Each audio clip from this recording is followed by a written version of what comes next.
juste la Savoie. Je trouve qu'en termes de com, c'était malheureusement un peu faible. Après, bon bah, voilà, ça demande une grosse com aujourd'hui de remplir un tournoi, donc je les comprends. Mais il y avait 256 personnes qui étaient attendues pour ce tournoi et il y avait 5000 € de cash prize quand même. Voilà. Mais malheureusement, s'il n'est pas rempli, il y aura moins de CP. Bref, trêve de bagatelle, restons concentrés. Nous avons le Pac-Man d'étoiles, mesdames et messieurs, qui maintenant est quasiment fidèle au rendez-vous toutes les semaines d'ailleurs pour la Lotière Arena et ça nous fait extrêmement plaisir. Peut-être que d'ailleurs ça a eu des incidences sur les entrées. Donc merci Ryu de passer maintenant toutes les semaines face à Noxombra qui va décider de rester sur le personnage du cœur pour contrer son adversaire qui est aussi un personnage de zoning. Et pour le moment, je trouve que Noxombra se dépêtre plutôt pas mal contre son adversaire. Faut pas oublier aussi que c'est aussi un perso de match-up check, hein, clairement. Exactement. Au final, les Belmont, c'est pareil, c'est des personnages qu'on voit pas hyper souvent dans la méta du Ultimate. Et c'est un perso qui galère souvent à revenir, alors qu'on a pas mal d'outils qui sont violents. Les combos à base d'Obenit into la chaîne, Forward smash, down smash, ouais, bien sûr. N'importe quoi. Mais pareil, il y a un truc que j'ai dit souvent aussi, c'est pareil, c'est que les joueurs de Pac-Man ils ne vivent pas dans le même univers que nous. Ah, ils sont sur un autre plan de l'existence. Je l'ai toujours dit. Je veux dire, franchement, tu regardes Ti jouer, tu te dis, il me manque des doigts, il me manque des yeux. Enfin, il y a quelque chose qui va pas. Il y a quelque chose qui va pas. Ils ont des APM de genre de StarCraft. Oh merde, ça va. Il a pas pu faire grand chose. Tu disais ouais. Non, je disais oui, non, mais ils ont des APM de genre de StarCraft en fait. Oui, complètement. Non, mais je suis totalement d'accord là-dessus. Et malheureusement, on se prendra quand même un gros bacard dans les gencives alors qu'on avait un gros contrôle de terrain. En même temps, quand on s'appelle Noxombra avec ses Belmonts, c'est évident que c'est lui qui aura malheureusement pour étoile le stage en sa faveur. Quoique, n'oublions tout de même pas qu'on a quand même l'Hydrant qui est encore une fois un outil qui polarise beaucoup le terrain. Retour sur le bord de stage, on n'avait pas l'hitbox. Enfin, on avait déjà pris l'hitbox de l'Hydrant, donc on était safe pour revenir. Tentative de cross ici qui va être prise pour prendre du contrôle de stage, mais malheureusement, il n'en sera rien.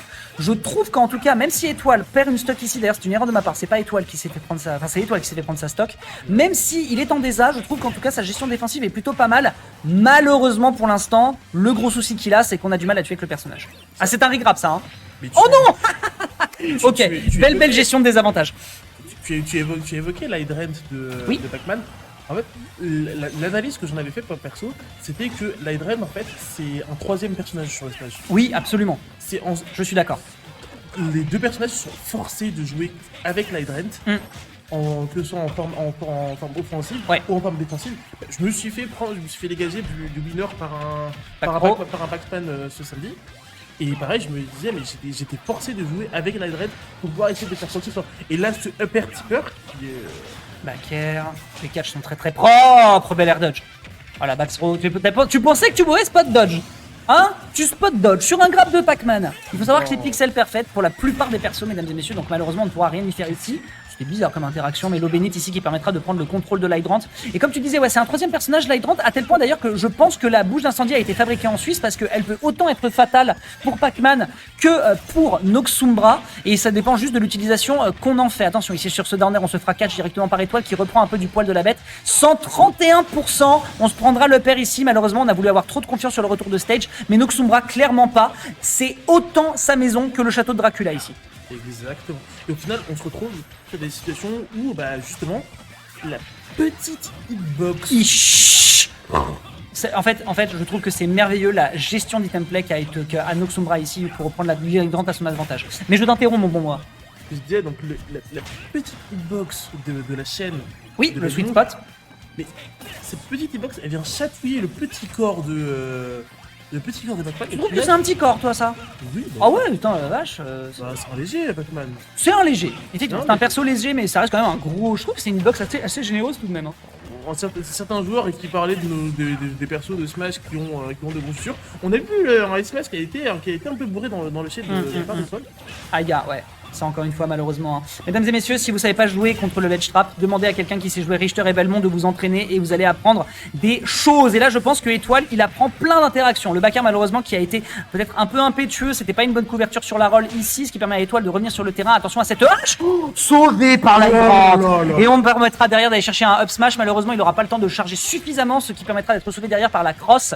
Noxombra qui a une gestion et une connaissance de quasiment toutes les situations qui pourraient lui être fatales. Je suis assez impressionné. On se prendra un gros backer dans les gencives, on crèvera comme une bulle et on prendra un 1-0. Mesdames et messieurs, je dois quand même le rappeler pour les personnes dans l'assistance. On a quelqu'un qui a beaucoup joué en online pendant la période de Covid, c'est Noxumbra, et il y en a un autre, c'est Modzai. Donc en termes de connaissance de match-up, on n'oublie pas aussi d'autres joueurs. Je pense notamment à... Puis on a d'autres comme Pac-Man en online, j'avais aussi... Je crois que Fox avait pas mal joué, je pense qu'on avait également Pilex aussi qui devait pas mal jouer aussi sur le online. Donc ouais, situation malheureusement qui n'est pas simple à gérer quand on n'a pas la connaissance sur le match-up, sachant que Noxumbra était l'un des rares Belmont de France avec notamment Maxou ainsi que un joueur, Seovania qui le jouait un peu effectivement, mais il y avait un joueur aussi de la D2S, malheureusement je n'ai plus son nom en tête. Non, c'était peut-être Maxou, mais il y en a un autre.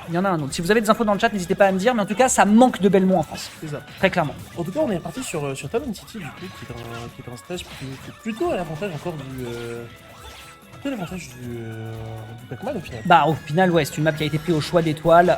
Il est pas dans un match-up qui est trop compliqué pour lui à gérer dans ces circonstances. Donc a priori ça pourrait lui permettre de tuer un peu plus simplement. D'ailleurs anecdote, je l'ai entendu discuter un petit peu quand il était au States sur le Genesis. Il a sorti Wolf à un moment pour s'amuser et il a cassé la gueule à un mec qui était en mode c'est cool de tuer tôt. Bah oui, forcément. Oui, il y a Léo Dagan, exact. Merci beaucoup Nata. Effectivement, merci les gars pour ces petites infos. Par contre, pendant qu'on discute, il y a eu une petite loucherie. Noxumbra qui avait peut-être une mèche de cheveux un petit peu trop proche des yeux et il n'aura pas vu le bord de l'edge qui permet à l'étoile de prendre l'ascendant. On a toujours dit, les joueurs de Pac-Man sont des sorciers. Ils font des sorcelleries avec le perso et il a ensorcelé son adversaire pour voir qui. Oh non! Oh ouais, tout ça! Oh non. Ah ouais, les clips de 2019, j'aurais pas cru. Le combo que tout le monde voulait passer à la sortie du jeu, bon voilà. Tu sais, t'as des combos de personnages que t'as pas envie de te prendre parce que tu sais que c'est l'humiliation. Je crois que celui-ci, il en fait partie. Ok. Ah, et malheureusement, il aura rien pu. Quoi? Tu tech pas?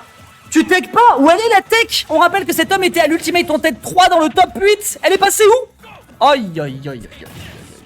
Non. La climatisation. Je l'ai dit que les joueurs de Pac-Man, c'est des sorciers. Ils ensorcellent leurs adversaires. C'est chaud, hein. Ok, petit retour ici sur le Galaxian, c'est une grosse couverture dans le shield. Mais là, il est sur une bonne astro, il a Ryu. Ouais, Ryu, il est en train de faire du bon. Hein. Comme quoi, mesdames et messieurs, il faut arrêter de croire ce que disent les stats. Hein. C'est pas du tout un Twitcher, ce monsieur.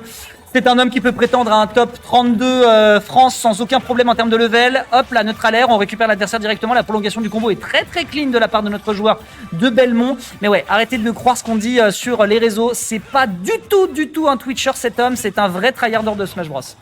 Les créations de contenu, tout ça. Ok, bien. On a vu qu'il a essayé un truc là. Ok, non, et malheureusement le shield drop.